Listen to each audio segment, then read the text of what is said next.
ఇప్పుడున్నటువంటి ఈ పరిస్థితులు కనుక చూసుకున్నట్టయితే మనం ఏం చూస్తున్నాం? ఒకే దేశంలో పుట్టిన వాళ్ళం, ఒకే నీళ్లు తాగిన వాళ్ళ, ఒకే గాలి పీల్చినటువంటి మనుషులు మనం కేవలం మతం పేరుతో వేరైపోతున్నాం. అంతేకాకుండా ఒకరిపై ఒకరు ద్వేషాన్ని పెంచుకుంటున్నాం. ఇక మనకి సోషల్ మీడియా తెరిస్తే చాలు, మా దేవుడు గొప్ప అంటూ ఒక బృందం, నీ మతం చాలా హీనమైనదంటూ మరొక బృందం, ఇలా రకరకాలైనటువంటి వ్యాఖ్యలు చేస్తూ ఉన్నా. అసలు ఎందుకు ఈ విషం? అసలు మతాల ఉద్దేశం ఏంటి? వాటి మూలం విభజన లేక విలీనమా? బుద్ధుడు శాంతిని నేర్పారు, మహమ్మద్ ప్రవక్త సేవ నేర్పారు, యేసు ప్రేమను నేర్పాడు. ఈ విధంగా ఒక్కొక్క మత వ్యవస్థాపకులు ఒక్కొక్క సిద్ధాంతాన్ని ప్రతిపాదించడం జరిగింది. అయితే ఈ సిద్ధాంతాలన్నింటికీ కూడా మూలమైనటువంటి సనాతన ధర్మం వేదాలను అందించి వాటి ద్వారా ఈ మానవ జీవనం ఏ విధంగా గడపాలి, వాటికి అవసరమైనటువంటి వాటిని ఎలా సమకూర్చుకోవాలి, మన జీవన విధానం ఎలా ఉండాలి, జీవిత పరమార్థాన్ని ఎలా సాధించుకోవాలి, మోక్షాన్ని ఎలా పొందాలి, వీటన్నింటినీ కూడా మనకు నేర్పింది. అయితే మతం పేరుతో మనం చేస్తున్నదేంటి? ఈ ప్రశ్నకి సమాధానం మనం ఒక్కసారి మన గుండెను తెరిచి ప్రతి మతపు తాత్విక గర్భాన్ని తెలుసుకుందాం. మతాలన్నింటిలోనూ దాగి ఉన్నటువంటి ఒకే పరమార్థాన్ని వెతుకుదాం. మానవత్వం అనే అర్థంలో చూసినప్పుడు మాత్రమే తెలుస్తుంది ఏ మతం గొప్పది అనే ప్రశ్నకు సమాధానం. అయితే వీటి గురించి పూర్తిగా తెలుసుకోబోయే ముందు ఈ ఛానల్ ఇంకా సబ్స్క్రైబ్ చేసుకోకపోతే సబ్స్క్రైబ్ చేసుకోండి. ఇటువంటి ఆసక్తికరమైన విషయాల కోసం ఈ నరేష్ తెలుగు ఫ్యాక్ట్స్ ఛానల్ని సబ్స్క్రైబ్ చేసుకోండి. ఇక వీడియోలోకి వెళ్దాం. ముందుగా మతం అంటే ఏంటి అనేది తెలుసుకుందాం. మతం అనేది కేవలం నియమాల సమాహారం కాదు, అది ఒక జీవన పదం, ఒక చీకటిలో దారిని వెలిగించేటటువంటి చూపించేటటువంటి దీపం, మానవుని తాత్వికమైనటువంటి అభివృద్ధికి దారి చూపే మార్గదర్శి. ధారయతే ఇతి ధర్మ అంటే మానవుని లోపల నియమంగా నిలిచే విలువలు ధర్మరూపంలో ప్రకాశించే స్థితి. మతం అంటే వెలుపలవి కాదు, మన హృదయాన్ని వెలిగించేటటువంటి జ్ఞానశక్తి. ప్రతి మతం కూడా 3 దశల్లో మనిషిని నడిపిస్తూ ఉంటుంది. మొట్టమొదటిది భయరూప ధర్మం. మొదట భయంతో ఆ మతానికి ఉన్నటువంటి నియమాలను మనం పాటిస్తూ ఉంటాం. తర్వాత విశ్వాస రూప ధర్మం, అది పాటించగా వాటిపై నమ్మకం వస్తుంది, అప్పుడు నమ్మకంతో అనుసరించడం. తర్వాత అనుభవ రూప ధర్మం, చివరిగా అనుభవంతో ఆ ధర్మం గురించి తెలుసుకుని ఆ ధర్మంలో చింతించడం. ఈ 3 అన్ని మతాల మార్గాల్లో కనిపిస్తాయి, కానీ చివరికి అందరినీ చేరించేది ఒకటే గమ్యం, ఆత్మజ్ఞానం, పరమాత్మ అనుభూతి. ఇక అన్ని మతాల మూల తాత్విక సారాన్ని చూద్దాం. హిందూ మతం అనేది మతమే కాదు, అది సనాతన ధర్మం, అంటే ప్రారంభం అంతము లేనిటువంటి జీవన సిద్ధాంతం. ఇందులో ప్రధాన సిద్ధాంతాలు చూస్తున్నట్టయితే కర్మ సిద్ధాంతం, అంటే మనం చేసినటువంటి పనులకు ఫలితం, పునర్జన్మ, జీవుడి ఆత్మ నిరంతరం మారుతూ ఉండటం, ఆత్మ పరమాత్మ అన్వేషణ, అహం బ్రహ్మస్మి, తత్వమసి లాంటి ఉపనిషత్తుల వాక్యాల ద్వారా ఆత్మగమనాన్ని స్పష్టం చేస్తుంది మనకి. అలాగే ఇస్లాం అంటే శాంతికి మార్గం, అల్లాహ్ చిత్తానికి లొంగడం, ఐక్యతా సూత్రం, లా ఇలాహ ఇల్లల్లాహ్, దేవుడు ఒక్కడే, సేవ, దయ, నిజాయితీ.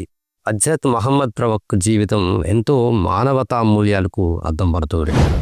జకాత్ అంటే ధనసాయం, నమాజ్ అంటే ధ్యానం వంటి అంశాలన్నీ కూడా హృదయాన్ని స్వచ్ఛపరిచేందుకు.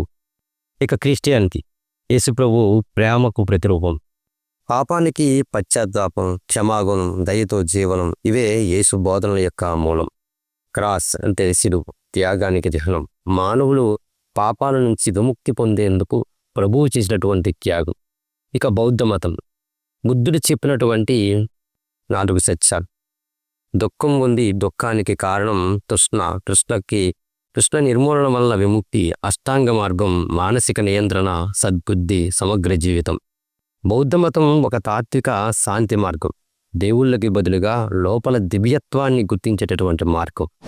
అలాగే ఇక జైన మతం, అహింసో పరమో ధర్మ, హింస ఏ రూపంలోనూ కూడా అంగీకరించదు, సత్యం, బ్రహ్మచర్యం, అపరిగ్రహం అంటే అత్యాశలు లేకుండా జీవించడం. మహావీరుడు మానవునిలో దివ్యత్వాన్ని వెలికి తీయాలనేదే లక్ష్యం. ఇక సిక్కిజం, సేవా భావన, వాహేగురు అనే ఓంకార మంత్రం వల్ల శాంతి, సమానత్వం, కుల, మత, లింగ భేదాలైనటువంటి ఎటువంటి తేడాలు లేవు. కీర్తన్, లంగర్ సేవలు, అనాథలకు అన్నదానంతో మానవతా విధానం. ఇక యూద మతం దేవుని మాటలతో ఒప్పంద జీవితం, నైతిక జీవితం, కుటుంబ బంధాల గౌరవం, ప్రజల ప్రయోజనమే ధర్మం. ఇక ఒకే గమ్యం, అనేక మార్గాలు అంటే దృష్టాంతాలు. ఉదాహరణకి ఒక చెట్టుని తీసుకున్నట్టయితే ఒక చెట్టుకి వేరు వేరు రూట్లు ఉన్న వాటంతటా అదే నీరు పీలుస్తుంది. అలాగే అన్ని మతాలు వేరువేరు నీటి పుంజాల నుంచి త్రాగినా చివరికి ఆత్మజ్ఞానం అనేటటువంటి మొక్కను పెంచుతాయి. చూపులు, రంగులు, ఒక తెల్ల వెలుతురు రంధ్రం గుండా వెళ్ళినప్పుడు 7 రంగులుగా విభజించబడుతుంది. అలాగే పరమసత్యం ఒకటే, మతాల రూపంలో విభజన మాత్రమే. ఇక వేదమంత్రం సారాంశాన్ని తెలిపేటటువంటి శ్లోకం ఏకం సత్విప్రా బహుదా వదంతి. ఋగ్వేదంలో చెప్పినటువంటి అర్థం సత్యం ఒకటే, కానీ జ్ఞానులు దాన్ని వేరువేరు పేర్లతో పిలుస్తారు. ఈ వేదవాక్యం మనకు అన్ని మతాల గమనాన్ని సమగ్రంగా తెలిపేది.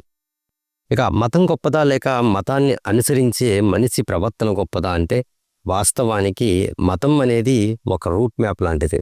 ప్రయాణం మనది. కొంతమంది మతాన్ని అనుసరిస్తూ ఇతరులను తక్కువ చేస్తారు. ఇది ఆ మతానికి అవమానం. మతాన్ని ఆదర్శంగా చూపించేది మానవ ప్రవర్తన. ప్రేమ, సహనం, క్షమ, దయ వంటి విలువలు మతాన్ని మింది చూపిస్తాయి. మతం గొప్పది కాదు, మతాన్ని ఆదర్శంగా చూపించే మనిషే గొప్పవాడు అనే మాట ఈ సందేశాన్ని బలంగా మనకు తెలియజేస్తుంది. నేటి ప్రపంచానికి ఈ సిద్ధాంతం అవసరం ఎందుకు? లేదు, మతం పేరుతో దేశాల మధ్య గొడవ, ప్రజల మధ్య విభజనలు మనం చూసుకున్నాం. ఇలాంటి సమయంలో ఈ సందేశం ఎంతో అవసరం. మతాన్ని ఆయుధంగా కాకుండా అర్థంగా ఉపయోగించాలి. మతం మన హృదయంలోని వెలుగులను పెంచాలి, ఇతరుల వెలుగుని ఆర్పకూడదు. మతం పరస్పర గౌరవానికి మార్గం కావాలి, కోటి కాదు. ఇక ఆఖరిగా మనం చెప్పుకునేది మానవత్వమే నిజమైనటువంటి మతం. అలీ, బుద్ధుడు, యేసు, రాముడు, మహావీరుడు, నానక్, జరదృష్ట, లావోజీ వీరందరూ కూడా మత ప్రబోధకులే, కానీ వీరి బోధనలలో మూల సూత్రం మానవత్వం. మతం అంటే హృదయాన్ని శుద్ధి చేసేటటువంటి మార్గం. అది మనం ఎవ్వరిని ద్వేషించకుండా ప్రతి జీవిలోనూ కూడా పరమాత్మను చూడగలగడం. అందుకని హిందువుగా ఉంటే ప్రేమించి శక్తిని చూపవచ్చు. ముస్లింగా ఉన్నవా సహనంగా ప్రవర్తించే, క్రిస్టియన్గా ఉన్నవా క్షమాగుణాన్ని పెంపొందించు, బౌద్ధుడు వైపే శాంతిని విరజిమ్మించు, సిక్కువైతే సేవలో నీ జీవితాన్ని గడుపు. తీర్పు ఏమిటంటే ఏ మతం గొప్పది అనే ప్రశ్నను విస్మరించండి, ఏ మనిషి మంచివాడు అనే ప్రశ్నను మనం ముందుంచాలి. ఎందుకంటే మానవత్వం ఉన్నదే నిజమైనటువంటి మతం. ఆ మానవత్వాన్ని మర్చిపోయినప్పుడు అది ఏ మతం అయినా సరే గొప్పదిగా మనం చెప్పుకోనవసరం లేదు. ఈనాడు ఇవన్నీ మర్చిపోవటికే. మతాల పేరుతో దేశాల మధ్య, రాష్ట్రాల మధ్య, స్వయంగా స్వకుటుంబంలో జన్మించినటువంటి వారిల్లో కూడా ఈ మత విద్వేషాల వల్ల ఎవరికి వారు విడిపోతూ ఉన్నారు. అందరూ ఐకమత్యంగా ఉంటూ అన్ని మతాల సారాన్ని అర్థం చేసుకొని ప్రతి ఒక్కరూ కూడా మానవత్వాన్ని ముందు మర్చిపోకూడదు. ముందు మనిషి, తర్వాతే మతం. వీడియో మీకు ఎలా అనిపించింది కింద కామెంట్ చేయండి. ఇటువంటి వీడియోస్ కోసం ఈ ఛానల్ని ఫాలో అవ్వడం మాత్రం మర్చిపోకండి. ఇటువంటి ఆసక్తికరమైన విషయాలను తెలుసుకోవడానికి ఈ నరేష్ తెలుగు ఫ్యాక్ట్స్ ఛానల్ని సబ్స్క్రైబ్ చేసుకొని ఫాలో అవ్వడం మాత్రం మర్చిపోకండి. వీడియోని ఎంతవరకు తీసుకున్నందుకు ధన్యవాదాలు.